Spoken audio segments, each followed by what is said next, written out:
বন্ধ শ্রেণীকক্ষ, নীরব শিক্ষা প্রতিষ্ঠান।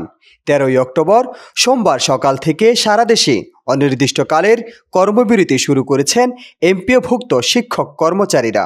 গতকাল জাতীয় প্রেস ক্লাবের সামনে আন্দোলনরত শিক্ষকদের উপর পুলিশি লাঠিচার্জ, জল কামানো, সাউন্ড গ্রেনেড নিক্ষেপের পর ক্ষোভে ফেটে পড়েন শিক্ষকরা। এ ঘটনায় আহত হয়েছেন বেশ কয়েকজন শিক্ষক। পুলিশি হামলার প্রতিবাদে শিক্ষক নেতারা অনির্দিষ্টকালের জন্য এই কর্মবিরতির ঘোষণা দেন।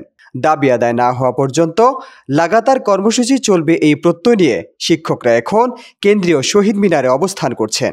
শিক্ষকদের মূল দাবিগুলো দীর্ঘদিনের বঞ্চনার চিত্র তুলে ধরে।